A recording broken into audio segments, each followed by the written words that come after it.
मैं आपसे पूछ रहा हूँ, आप देश की महिला हैं, आपके पास। नमस्कार मित्रों, फिर से हाजिर हूं एक नए मुद्दे के साथ। हो सकता है कि आपने टीवी खोल कर देखा हो, अखबार के पन्ने पलटे हो, लेकिन ऐसी तस्वीरें, ऐसी बातें निकल करके नहीं आई हो जो शायद इस वीडियो में आप देखने और सुनने वाले हैं। सुनने वाले एक ऐसे हैं क्योंकि बात सीधे राहुल गांधी की मोदी जी से है। आखिर क्या है बात?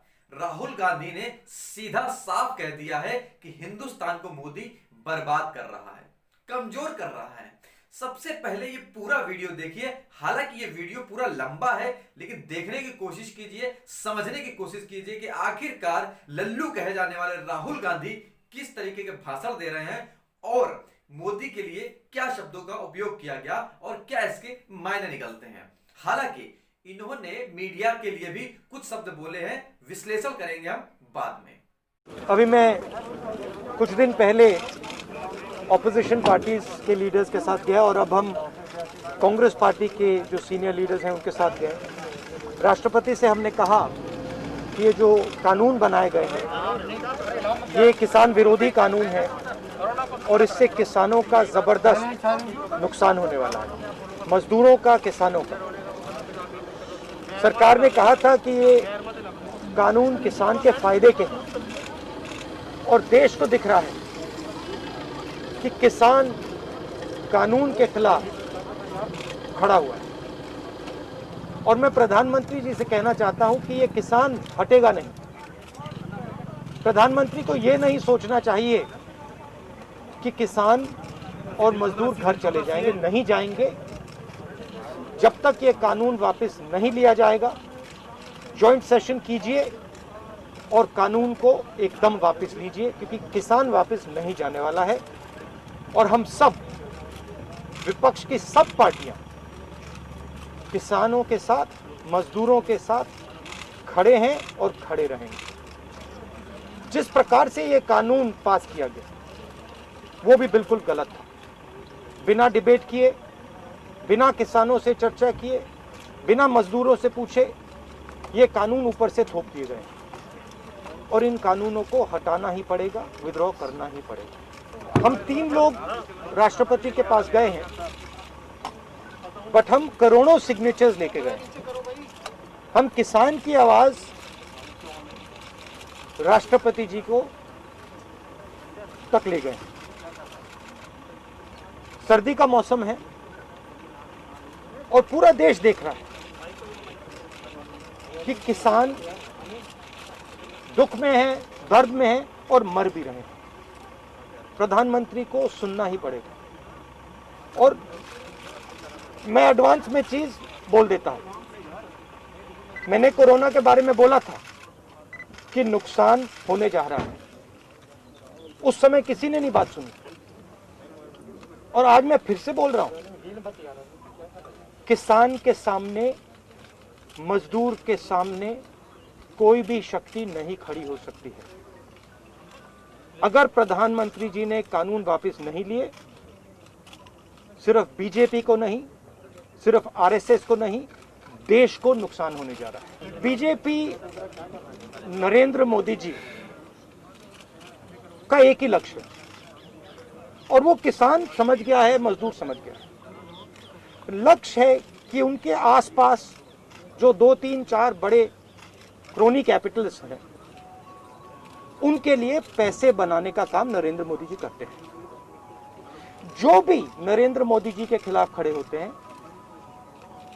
वो उनके बारे में कुछ ना कुछ गलत बोलते रहते हैं। किसान खड़े हो जाएंगे तो किसान को आतंकवादी बोलेंगे, मजदूर खड़े हो जाएंगे तो मजदूर को आतंकवादी बोलेंगे। एक दिन अगर मोहन भागवत खड़े हो गए तो कहेंगे ये भी आतंकवादी। मतलब जो भी नरेंद्र मोदी जी से सत्ता लेने की कोशिश करेगा वो आतंकवादी। और नरेंद्र मोदी किसके लिए काम कर रहे हैं वो मैंने आपको बता दिया। उनके 2-3 आसपास के क्रोनी कैपिटलिस्ट हैं जिनको वो पूरा हिंदुस्तान पकड़ा रहे हैं। ये रियलिटी है। There are millions of people who live off our agricultural system. Large percentage of our people live off our agricultural system. These are laborers, they are farmers, they are small traders. These are these people. And they are the backbone of the country. Now, we understand that agriculture has to be reformed. What we are saying is that if you destroy this system, these millions of people will have nothing to do. They will not be able to feed themselves. And you will create massive destruction, massive pain in the country. Why is the Prime Minister doing this? It is a very simple calculation. The Prime Minister is doing this because he wants to help 2 or 3 business people. He does not care what happens to these people. He will construct whatever narrative he has to construct to make sure that the wealth transfer that is taking place to 3 or 4 people continues. He will call people terrorists. He will call people anti-nationals. He will call people criminals. He will do whatever he has to do to transfer the wealth from these people, the backbone of this country, to those people, 3 or 4 of them, 5 of them. That's the crux. And we are fighting this. We are saying that in India, where you have destroyed the agricultural system, will not function. Just like I said, take Corona seriously. Corona is going to kill people in massive numbers if you do not act. At that time they said, scaremongering. Now they're not saying scaremongering. When I suggested to the Prime Minister that do not do this in a centralized way, give power to the chief ministers, he didn't do it. He caused thousands and thousands of people to die because he didn't do it. And then afterwards, after I said it in the press conference, he did it. So the point is, you have an incompetent man who is controlled by certain other people. This is what India has to understand. This is what all youngsters have to understand. You have an incompetent man who doesn't understand anything, running a system on the behalf of 3 or 4 other people who understand everything. And their aim is to take huge amounts of money from the poor people of India and put it in their pockets. And that is what we are fighting. And frankly, it doesn't matter what you think right now, because all of you will face this. There's not going to be a single person in this country who's not going to face this. If you're a farmer, you will face it. You're a small businessman, you will face it. You're a journalist, you will face it. This is an assault on the idea of India. That is why we're standing here. That is why I've gone to the president. That is why we've signed these forms. We are not allowed to go out. We are not allowed to go out of the ICC office. The police stops us from going out. Why don't you let us go out? Why don't you let me go and tour in the states? See what happens. Every single farmer of this country, every single labor of this country will stand up. But आप police लगवाते हो, हाथरस जाते हो, arrest करते हो, तो AIC से हमारे MPs को बाहर नहीं निकलने देते हो, और फिर कहते हो कि भैया मतलब सब कुछ ठीक है. और Prime Minister needs to realize that there is a limit to this.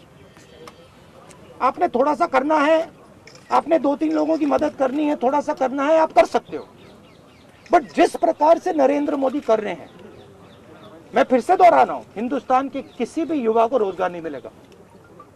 सारे छोटे बिजनेस, सारे मिडिल साइज बिजनेस खत्म हो जाएंगे. और दूसरी बात याद रखिए, जिस चीज को आप सब भूल गए हैं, चाइना बॉर्डर पे बैठा है. चाइना ने हिंदुस्तान की हजारों किलोमीटर जमीन छीन ली है. प्रधानमंत्री उनके बारे में क्यों नहीं कहते? उसके बारे में चुप क्यों है? तो मेरा कहना है कि पूरा का पूरा कॉम्बिनेशन बन रहा है. एक तरफ आप अपने सिस्टम को तोड़ रहे हो, आप अपने लोगों को लड़ा रहे हो, आप अपने किसान को मार रहे हो, मजदूर को मार रहे हो, और दूसरी तरफ बाहर से फोर्सेस देख रही हैं, कह रहे हैं कि बहुत अच्छा है, नरेंद्र मोदी हिंदुस्तान को कमजोर कर रहा है और हमारे लिए अच्छी अपॉर्चुनिटी बनने जा रही है. मैं देश को बता रहा हूं, मैं वार्निंग दे रहा हूं कि आप देखिए क्या हो रहा है. और मैं आपको भी कह रहा हूं, प्रेस वालों को भी कह रहा हूं, मैं समझता हूं कि आपको सैलरी मिलती है और आपके लिए बहुत मुश्किल है. मैं समझता हूं बात, इसलिए आप नहीं कह पाते हो जो आपको कहना है. मगर आपके देश को, हमारे देश को बहुत जबरदस्त नुकसान होने वाला है. बहुत डेंजरस रास्ते पर ये देश चल रहा है। कांग्रेस के तमाम एमपीज को इंक्लूडिंग प्रियंका जी को भी जो है डिटेन करे, उस पर आपको क्या लगता है? वो तो तरीका है इनका, तरीका है डिटेन करना, मारना पीटना, ये इनका तरीका है। बट हम नहीं डेमोक्रेसी में डिटेन करना आपको लगता है सही है? ये आप किस देश की बात कर रहे हो? ये कौन सी देश की बात कर रहे हो डेमोक्रेसी? या मतलब कौन से देश की बात कर रहे हो? इंडिया की बात कर रहे हो? इंडिया में कोई डेमोक्रेसी नहीं है। डेमोक्रेसी इंडिया में ये मतलब आपके इमेजिनेशन में हो सकती है, मगर रियलिटी में है नहीं। आप एग्रीकल्चर फार्मर थी, अब आप जर्नलिस्ट हैं, है ना? तो आप जानते हो कि आपके फादर ने इन्वेस्टमेंट किया या नहीं? नहीं, मैं तो जानती हूँ, लेकिन अरे मैं आपसे पूछ रहा हूँ, आप देश की महिला हैं, आपके पिता ने इन्वेस्टमेंट किया ना? मेरी मदर फार्मर है। मदर फार्मर है, उन्होंने इन्वेस्टमेंट किया ना? किसके लिए इन्वेस्टमेंट किया? क्या इन 2-3 लोगों के लिए इन्वेस्टमेंट किया? 24 घंटा इन्वेस्टमेंट करते हैं और उधर इन्वेस्टमेंट कहीं और जाता है, रिटर्न कहीं और जाता है। थैंक यू साहब, राष्ट्रपति को ज्ञापन देने के बाद में चर्चा करने के बाद का ये प्रेस कॉन्फ्रेंस की गई राहुल गांधी के द्वारा। तमाम बातें बताई गई, कृषि कानून को लेकर बताई गई, कृषि के हित के लिए बताई गई, किसानों के हित के लिए बताई गई, मजदूरों के हित के लिए बताई गई, साथ ही साथ मीडिया जगत के हित के लिए बताई गई। सवाल तो खैर वाजिब है मोदी जी से कि आखिरकार देश के किसान इतने धरने पर बैठे हैं और मोदी जी मौन क्यों हैं? किस तरीके की भाषा का उपयोग कर रहे हैं मोदी जी कि जो किसान रोड पर है, सड़क पर है, जमीन पर है, उससे ना बात करके बड़े बड़े टीवी फ्रेमों में बात की जा रही है, बड़े बड़े उद्योगपतियों से। तस्वीरें किसी से आप छिपे नहीं है। तब तक के लिए नमस्कार। फिर किसी से हम हाजिर होंगे किसी नए मुद्दे के साथ।